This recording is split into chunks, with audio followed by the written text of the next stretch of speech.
भारत ने Agni prime missile का किया तीसरी बार सफल परीक्षण। आर्मी ने 750 ड्रोन खरीदने के लिए आरएफआई जारी की। मलेशिया ने अपना इंटरेस्ट शो किया हुआ है ब्रह्मोस मिसाइल एनजी को खरीदने में। Welcome to Defence Terra weekly defence update.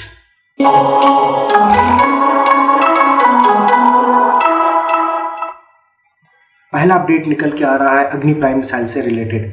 Bharat ने अग्नि प्राइम मिसाइल का तीसरी बार सफल परीक्षण किया है। यह नई पीढ़ी की मीडियम रेंज बैलिस्टिक मिसाइल है जिसे पूरी तरह से देश में ही विकसित किया गया है। टेस्ट के लिए जो मानक तैयार किए गए थे, इस मिसाइल ने उन सभी मानकों को पूरा किया हुआ है।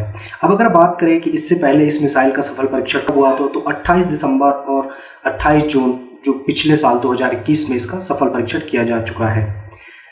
अग्नि प्राइम मिसाइल पिछली कई मायनों में पिछली जो मिसाइलें हैं उनसे अलग है। इसकी मार क्षमता भी पिछली जो मिसाइलें हैं उनसे ज़्यादा है। यह मिसाइल 1000 से 2000 किलोमीटर तक टारगेट को नस्तो नाबूद कर सकती है। इस मिसाइल का विकास रक्षा अनुसंधान DRDO ने किया है। यह बेसिकली एक सतह से सतह मार करने वाली न्यूक्लियर कैपेबल मिसाइल है। यह अग्नि सीरीज की सबसे छोटी और हल्की मिसाइल मानी जाती है। इसके कारण इस मिसाइल को एक जगह से दूसरी जगह ले जाना बहुत ही ज़्यादा आसान हो जाता है। अगर इस मिसाइल की दूसरी खासियत की बात करें तो यह नेविगेशन और गाइडेंस सिस्टम से लैस है। इसके कारण इसके चलते दुश्मन के ठिकानों को ढूंढकर आसानी से निशाना बना सकती हैं। अब अगर बात करें कि अग्नि मिसाइल प्राइमरी क्या है तो बेसिकली एक 2 स्टेज कंस्ट्राइड मिसाइल है जो कि सबसे लेटेस्ट और 6th वर्जन है अग्नि मिसाइल सीरीज का। इस मिसाइल का जो डेवलपमेंट है वो integrated guided missile development programme के अंतर्गत हुआ है और ये multiple independent targetable re entry vehicle से लॉन्च की जाती है और ये एक साथ कई सारे टारगेट्स को निशाना बना सकती है। अब अगर बात करें इस मिसाइल की लेंथ की तो ये मिसाइल 10.5 मीटर लंबी है और डायमीटर इसका 1.2 मीटर है और ये वॉरहेड लगभग 1.5 टन का कैरी कर सकती है। अब अगर बात करें कि और कौन सी अग्नि मिसाइल्स हैं तो सबसे पहले अग्नि 1 आती है जो कि लगभग 700 से 800 किलोमीटर की रेंज की है। अग्नि 2 मिसाइल जिसकी रेंज है लगभग 2000 किलोमीटर। अग्नि 3 मिसाइल 2500 किलोमीटर। अग्नि 4 मिसाइल 3500 किलोमीटर और ये मोबाइल या किसी भी रोड मोबाइल लॉन्चर से लॉन्च की जा सकती है। अग्नि 5 मिसाइल सबसे लंबी मिसाइल है और इसे बेसिकली यह एक ICBM मिसाइल है। अगला अपडेट निकल के आ रहा है प्रोक्योरमेंट ऑफ ड्रोन से रिलेटेड। आर्मी ने 750 ड्रोन खरीदने के लिए एक RFI जारी की है। आर्मी के अनुसार इन ड्रोन की डिमांड चीन और पाकिस्तान के साथ नियंत्रण रेखा पर निगरानी के लिए किया गया है। ये जो ड्रोन है ये लीथल और नॉन लीथल दोनों तरह के पेलोड्स को कैरी कर सकते हैं। बेसिकली जो क्वाडकॉप्टर होंगे इनमें 4 रोटर्स होंगे जो कि जहाज या फिर हम कहें UAV को स्टेबिलिटी प्रोवाइड करेंगे और उनकी फ्लाइट परफॉर्मेंस को भी सुधारेंगे जिससे कि सर्विलांस और एरियल फोटोग्राफी बहुत ही इजीली से की जा सकती है। ये ड्रोन की जो कैपेसिटी होगी वो लगभग 20 किलोमीटर से लेकर के 90 किलोमीटर तक हो सकती है और ये जो ड्रोन्स हैं ये हेल्प करेंगे आर्टिलरी को for precise strike in high altitude areas. मतलब जो बहुत ही हाई एल्टीट्यूड एरियाज होंगे उनमें ये उनको हेल्प करेंगे। इनका जो ड्रोन्स का वेट रहेगा लगभग 15 किलोग्राम होगा और इनका जो इंडोरेंस है लगभग 90 मिनट के आसपास का रहेगा। इन ड्रोन्स की दूसरी खासियत ये भी है कि ये ड्रोन डे और नाइट दोनों में फ्लाइट कर सकते हैं। तो ड्रोन के लिए आर्मी ने टेंडर जारी किया था, उसमें 363 लॉजिस्टिक ड्रोन्स थे और 160 ड्रोन्स जो होंगे वो हाई एल्टीट्यूड एरियाज पे भी डिप्लॉय किए जाएंगे। जो रिमेनिंग 200 UAVs हैं उनको मीडियम एल्टीट्यूड के लिए रखा गया है। यहाँ पर आप देख सकते हैं इसके सारे कैरेक्टरिस्टिक्स दिए गए हैं। आप अगर जो मैंने बताया लगभग वही सारी चीज़ें हैं, आप इसको देख सकते हैं आराम से। अगला अपडेट निकल के आ रहा है मलेशिया और ब्रह्मोस एनजी से रिलेटेड। एक फाइनेंशियल एक्सप्रेस में छपी एक खबर के अनुसार डिफेंस एक्सपो 2002 जो कि अभी गांधीनगर में हाल ही में संपन्न हुआ है, मलेशिया ने भी अपना इंटरेस्ट शो किया है ब्रह्मोस एनजी की खरीद में। ब्रह्मोस एनजी बेसिकली जो एक मिसाइल है ये भारत और रशिया का एक जॉइंट वेंचर है जो कि सुखोई 30 और रॉयल मलेशियन एयरक्राफ्ट में फिट किया जा सकता है। अब अगर बात करें कैरेक्टरिस्टिक्स से, तो ये बेसिकली जो ब्रह्मोस एनजी मिसाइल है या इंडिया में प्रोड्यूस होती है और इसका वेट लगभग 1.4 टन से लेकर के 1.6 टन तक होता है। अगर लंबाई की बात करें तो इस मिसाइल की लेंथ लगभग 6 मीटर तक है और यह सुखोई जैसे फाइटर जेट के साथ में भी इंटीग्रेट की जा सकती है। इस मिसाइल का जो अभी डेवलपमेंट हो रहा है या प्रोडक्शन हो रहा है वो इंडिया और रशिया के जॉइंट वेंचर में हो रहा है, जो कि ब्रह्मोस एरोस्पेस लिमिटेड में हो रहा है। ये जो नेक्स्ट जनरेशन मिसाइल है इसकी स्पीड लगभग 3.5 मैक तक है और इसकी रेंज 290 किलोमीटर तक हो सकती है। ये बाकी मिसाइल से इस मायने में अलग है कि इसका जो राडार क्रॉस सेक्शन एरिया है बहुत ही छोटा है और ये ब्रह्मोस एनजी मिसाइल में एक्टिव इलेक्ट्रॉनिक स्कैन अरे राडार लगा हुआ है, जो कि एक आधुनिक राडार है। अगर हम बात करें कि ब्रह्मोस एनजी मिसाइल अपने इंडियन एयरफोर्स में कब तक शामिल की जा सकती है, तो ब्रह्मोस एनजी मिसाइल लगभग 2025 तक भारतीय एयरफोर्स में भी इंडक्ट कर ली जाएगी और ऐसा कहा जा रहा है कि ये लाइट कॉम्बैट एयरक्राफ्ट LCA में भी फिट कर दी जाएगी। उस समय इसकी रेंज लगभग 300 किलोमीटर या 290 किलोमीटर तक होगी। अभी अगर देखा जाए तो यूनाइटेड अरब अमीरात और सऊदी अरेबिया भी इस मिसाइल को खरीदने में इंटरेस्टेड दिख रहे हैं। अगला अपडेट चार्ली 295 एयरक्राफ्ट के मैन्युफैक्चरिंग से रिलेटेड है। प्राइम मिनिस्टर नरेंद्र मोदी ने 30 अक्टूबर को चार्ली 295 एयरक्राफ्ट की मैन्युफैक्चरिंग के प्लांट का इनॉग्रेशन किया है। यह प्लांट जो है वडोदरा, गुजरात के वडोदरा में है और ये बेसिकली एक टाटा और एयर बस का जॉइंट वेंचर होगा, जो कि मैन्युफैक्चरिंग करेगा चार्ली 295 एयरक्राफ्ट को। ये एयरक्राफ्ट एयरफोर्स के द्वारा यूज किए जाएंगे और ये अपनी तरह का पहला मिलिट्री प्रोजेक्ट होगा जो कि किसी प्राइवेट कंपनी को दिया गया है और ऐसा पहली बार होगा जब कोई चार्ली 295 एयरक्राफ्ट मैन्युफैक्चर होगा आउटसाइड यूरोप में। अब अगर बात करें चार्ली 295 के इम्पोर्टेंस की, तो ये रिप्लेस करेगा जो अभी हमारे पुराने एग्रो 748 प्लेन्स हैं उनको, जो इंडक्ट हुए थे इनिशियली 1960s में। चार्ली 295 बेसिकली एक मीडियम वेट ट्रांसपोर्ट एयरक्राफ्ट है जो कि 5 से 10 टन की कैपेसिटी के वेट को कैरी कर सकता है और ये मैक्सिमम 480 किलोमीटर पर आवर की स्पीड से उड़ सकता है। इस जहाज की एक और खासियत है कि यह जो इसका रियर रैंप डोर है वहाँ से आप क्विक रिएक्शन जो फोर्सेस हैं जैसे कि पैरा ड्रॉपिंग ऑफ जो ट्रूप्स होती है उसको भी किया जा सकता है और ऐसा टैक्टिकल जो ऑपरेशंस होते हैं उनमें ये सारी चीज़ें बहुत ही ज़्यादा ध्यान रखी जाती हैं। चार्ली 295 जो शॉर्ट और छोटी और सेमी प्रिपेयर्ड एयर स्ट्रिप्स होती हैं उनसे भी ये आसानी से लैंडिंग और टेक ऑफ कर सकता है। अगर बात करें कि चार्ली 295 अभी कहाँ कहाँ पे ऑपरेट हो रहा है, तो बेसिकली ये ब्राज़ील में, कोलंबिया में, साउथ अमेरिका में, जॉर्डन, अल्जीरिया जैसी कंट्रीज में भी ये अभी ऑपरेट किया जा रहा है। इस जहाज ने चाड, इराक और अफगानिस्तान जैसे देशों में मिलिट्री ऑपरेशंस में भी एक्टिवली पार्टिसिपेट किया हुआ है। बेसिकली यह एक टैक्टिकल ट्रांसपोर्ट एयरक्राफ्ट है जो कि ट्रूप्स और लॉजिस्टिक को एक स्थान से दूसरे स्थान पे भेजने के लिए किया जाता है। आप इसकी ये एक बहुत ही छोटे एयर स्ट्रिप से भी टेक ऑफ कर सकता है। इसका अंदाजा इस बात से लगा सकते हैं कि अगर एयर स्ट्रिप यानी रनवे की लंबाई सिर्फ 2200 फीट भी लंबा है तो ये वहाँ से भी टेक ऑफ कर सकता है। अगला अपडेट है न्योमा एयरफील्ड से रिलेटेड। इंडिया जल्द ही जो कंस्ट्रक्शन वर्क है उसको स्टार्ट करने वाला है न्योमा एडवांस लैंडिंग ग्राउंड में। अब अगर हम देखें कि एडवांस लैंडिंग ग्राउंड होता क्या है, तो बेसिकली एडवांस लैंडिंग ग्राउंड वो ग्राउंड्स होते हैं जो कि बॉर्डर के बहुत ही समीप होते हैं और वहाँ से फाइटर एयरक्राफ्ट या फिर ट्रांसपोर्ट एयरक्राफ्ट टेक ऑफ किए जाते हैं। न्योमा एयरफील्ड्स जो बेसिकली लोकेटेड है ये 50 किलोमीटर की रेंज में लोकेटेड है LAC से, जो कि चाइना के ईस्टर्न लद्दाख सेक्टर में है। अब फाइटर एयरक्राफ्ट को यहाँ से अगर टेक ऑफ कराने की एबिलिटी मिल जाती है तो ये इंडियन एयरफोर्स की स्ट्रेंथ को और भी ज़्यादा इम्प्रूव कर देगी।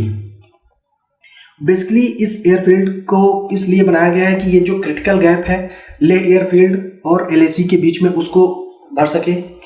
अब अगर न्योम एयरफील्ड की बात करते हैं तो यहाँ से पहले जो ऑपरेशन हुए हैं उनमें चिनूक जो है हैवी लिफ्ट एयर चॉपर है, और जो चार्ली 130 स्पेशल ऑपरेशंस के लिए एयरक्राफ्ट यूज किया जाता है, ये दोनों वहाँ से पहले ऑपरेट किए जा चुके हैं। अपाचे अटैक हेलीकॉप्टर और जो गरुड़ स्पेशल फोर्सेज है उन्होंने भी यहाँ से पहले भी मिशन इस एयरफील्ड से लॉन्च किए हुए हैं। अगला अपडेट है, डिफेंस मिनिस्टर ने कुछ ऐसा कहा है जिसने हम सभी को बहुत ही गौरवान्वित किया है। डिफेंस मिनिस्टर अर्थात अपने केंद्रीय रक्षा मंत्री श्री राजनाथ सिंह ने जम्मू कश्मीर व लद्दाख में 2 दिवसीय कार्यक्रम के दौरे पर गए और उन्होंने अपने 2 दिवसीय कार्यक्रम पर श्रीनगर का भी दौरा। श्रीनगर के बडगाम में भारतीय सेना की तरफ से आयोजित शौर्य दिवस कार्यक्रम में वो शामिल हुए। एक न्यूज एजेंसी के अनुसार पाकिस्तान के कब्जे वाले कश्मीर अर्थात पीओके को पुनः प्राप्त करने का संकेत देते हुए डिफेंस मिनिस्टर ने कहा कि जम्मू और कश्मीर लद्दाख के केंद्र शासित प्रदेश में समग्र विकास का लक्ष्य पीओके के कुछ हिस्सों अर्थात गिलगित और बाल्टिस्तान तक पहुंचने के बाद ही हासिल किया जा सकता है। शौर्य दिवस कार्यक्रम को संबोधित करते हुए उन्होंने कहा कि हमने अभी उत्तर की ओर चलना शुरू किया है। हमारी यात्रा तभी पूरी होगी जब हम 22 फरवरी 1949 को भारतीय संसद में सर्वसम्मति से पारित प्रस्ताव को लागू करेंगे और उनके अनुसार गिलगित और बाल्टिस्तान जैसे अपने शेष हिस्सों तक हम पहुंच जाएंगे। यहाँ पे आप गिलगित और बाल्टिस्तान की जो लोकेशन है वो आराम से देख सकते हैं। अगला अपडेट है भारतीय आर्मी से रिलेटेड। भारतीय आर्मी ने एक्वाजामर्स और मल्टी शॉटगन्स को एलओसी के पास में इंस्टॉल किया हुआ है। पाकिस्तान की तरफ से हालिया घटनाओं को देखते हुए भारतीय सेना एलओसी पर पाकिस्तानी ड्रोन से निपटने के लिए सीमा पर एक्वाजामर्स और मल्टी शॉटगन की तैनाती की है। हम आपको बता दें कि इस साल पाकिस्तान ने जम्मू में कई बार ड्रोन से साजिश रची और ड्रोन के जरिए जम्मू में एक्टिव आतंकियों और उनके मददगारों तक न केवल हथियार पहुंचाए बल्कि घातक माने जाने वाले स्टिकी बम भी पहुंचाने की कोशिश की है। कुछ रसद सूत्रों की अगर माने तो सेना ने नियंत्रण रेखा पर क्वाडकॉप्टर जैमर लगाए हुए हैं जिन्हें एक्वा जैमर्स भी कहा जाता है, और ये बेसिकली मल्टी शॉटगन द्वारा इनको सपोर्ट दिया जाता है। एक्वा जैमर्स की अगर क्षमता की बात करें तो ये लगभग 4900 मीटर की ऊंचाई तक होती है। एक्वा जैमर्स काम कैसे करते हैं? एक्वा जैमर्स दुश्मन के ड्रोन को फ्रीज करके उनके ऑपरेटर के साथ सीमा पार से उनकी कनेक्टिविटी को पहले तोड़ते हैं। इसके बाद उनको मल्टी वेपन प्लेटफॉर्म के द्वारा शॉटगन द्वारा उनको नीचे लाया जाता है। एक्वा जैमर्स की जो अगर एफिशिएंसी की बात की जाए तो ये लगभग 4900 मीटर की हाइट तक परफॉर्म कर सकते हैं। एक्वा जैमर्स जो ड्रोन्स हैं उनकी कनेक्टिविटी को उनके ऑपरेटर से तोड़ देते हैं। एक्वा जैमर्स की अगर रेंज की बात की जाए तो लगभग 5 किलोमीटर तक के दायरे में किसी भी ड्रोन को डिटेक्ट कर सकते हैं। इनमें बेसिकली 2 सिस्टम डिप्लॉयड होते हैं जो कि एलएसी से लगभग 400 मीटर की दूरी पर डिप्लॉय किए गए हैं।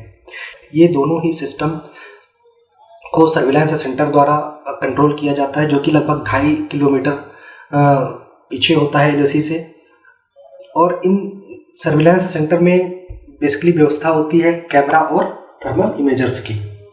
चलते हैं अपने अगले अपडेट की तरफ। अगला अपडेट भारत और फ्रांस की जॉइंट एक्सरसाइज गरुड़ 7 से रिलेटेड। हाल ही में अभी भारत और फ्रांस के बीच एक जॉइंट एक्सरसाइज स्टार्ट हुई है जो कि बेसिकली एक बाइलेटरल एक्सरसाइज है। यह एक्सरसाइज 26 अक्टूबर से लेकर के 12 नवंबर तक एयरफोर्स स्टेशन जोधपुर में कंडक्ट की जा रही है। गरुड़ 7 एक्सरसाइज की अगर हम बात करें तो इसमें बहुत सारे एयरक्राफ्ट पार्टिसिपेट कर रहे हैं। इसमें फ्रांस की तरफ से 4 राफेल एयरक्राफ्ट, एक alpha 330 multi role tanker transport aircraft और एक लगभग 220 पर्सनल पार्टिसिपेट कर रहे हैं। इस एक्सरसाइज का बेसिकली जो उद्देश्य है वो ऑपरेशनल कैपेबिलिटी को इंक्रीज करना है। यह 7वीं बाइलेटरल एक्सरसाइज है। अगर हम इससे पहले की एक्सरसाइज की बात करें तो पहले एक्सरसाइज 1st, 3rd और 5th जो एडिशन हुए थे वो इंडिया में कंडक्ट हुए थे, और कब कंडक्ट हुए थे वो 2003, 2006 और 2014 में कंडक्ट हुए थे। और ये किस एयरफोर्स स्टेशन में कंडक्ट हुए थे? बेसिकली ग्वालियर, कलाईकुंडा और जोधपुर में कंडक्ट हुए थे। 2nd, 4th और 6th एडिशन था वो फ्रांस में कंडक्ट हुआ था, और कब कंडक्ट हुए थे? ये 2005, 2010 और 2019 में कंडक्ट हुए थे।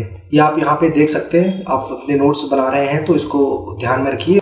ये इंपॉर्टेंट पॉइंट्स है, आप इनको एक बार पढ़ लीजिए, देख लीजिए और अपने पास नोट कर लीजिए। दूसरी कौन सी एक्सरसाइजेज हैं उनको भी आप एक बार यहाँ पर देख लीजिए। जैसे संप्रीति आता है, तो संप्रीति किस देश के बीच बायलैटरल एक्सरसाइज है, तो बेसिकली इंडिया और बांग्लादेश के बीच की जो एक्सरसाइज है उसे संप्रीति कहते हैं। मित्र शक्ति इंडिया और श्रीलंका की। इसी तरीके से सारी एक्सरसाइज के नाम दिए गए हैं, आप इनको पढ़ लीजिए और जब भी आपके एग्जाम में आता है तो आप सही आंसर चूज करना। अगला अपडेट निकल के आ रहा है शिवोस्की 76 हेलीकॉप्टर की मैन्युफैक्चरिंग से रिलेटेड। फैमिली टाटा और लॉकहीड मार्टिन बात कर रहे हैं मैन्युफैक्चरिंग ऑफ शिवोस्की 76 हेलीकॉप्टर की, जो कि इंडिया में की जाएगी। S-76 एक मीडियम साइज्ड हेलीकॉप्टर है जो कि सिविलियन और मिलिट्री यूज में लाया जाता है। अगर बात करें कि किस देश की आर्म फोर्सेस इसको यूज कर रही हैं, तो Britain, Japan, Spain, Saudi Arabia और अर्जेंटीना की फोर्सेस इनको बेसिकली यूज कर चुकी हैं। या बेसिकली S-74 प्रोग्राम से स्टार्ट हुआ था, जो कि बाद में S-76 के नाम पे चेंज हो गया, और इसकी जो स्टार्टिंग हुई थी इस प्रोजेक्ट की वो 1970 में हुई थी। S-76 की सबसे ज़्यादा जो डिमांड थी वो ऑयल ड्रिलिंग इंडस्ट्रीज में और VIP सेक्टर में थी। अगला अपडेट निकल के आ रहा है ICBM लॉन्च से रिलेटेड। तो इंडिया ने हाल ही में एक टेस्ट कंडक्ट किया, ITCM टेस्ट कंडक्ट किया था, जो कि फेल हो गया। अब इसके विषय में हम जान लेते हैं कि ऐसा क्या था इस टेस्ट में और ये क्यों फेल हो गया।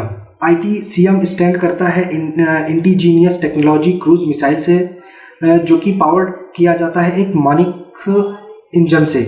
मानिक इंजन बेसिकली एक टर्बोफैन इंजन है जो कि साइज में बहुत छोटा है, और ये एक रिपोर्ट के अनुसार ऐसा बताते हैं कि टेक्निकल ग्लिच के कारण ये इंजन टेक ऑफ होने के थोड़ी देर बाद ही फेल हो गया। ड्यूरिंग डिफेंस एक्सपो 2020 में DRDO ने अनाउंस किया कि indigenous technology cruise missile project को लॉन्च किया जाएगा, और साथ ही जो निर्भया प्रोजेक्ट है उसको बंद कर दिया जाएगा।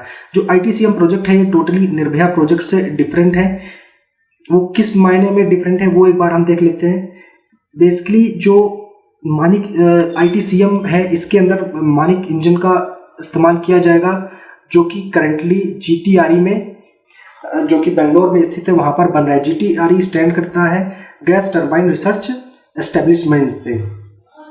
या एक जो मानिक इंजन है या बेसिकली 400 किलोग्राम का एक thrust class small turbofan engine है, जो कि प्रोपल्सन नीड को फुल करेगा। फर्स्टली जो ITCM मिसाइल्स थी वो रशियन सैटर्न 36 MT इंजन से बनाई जा रही थी, बट अभी इनको जो पावर मिलेगा वो इंडिजीनियस यानी अपने भारतीय में मानिक इंजन से पावर मिलेगा। और इसकी खासियत यह है कि RF सीकर ये मिसाइल्स होंगी। ITCM का जो पहला टेस्ट हुआ था वो RCI हैदराबाद में अप्रैल 2020 में हुआ था।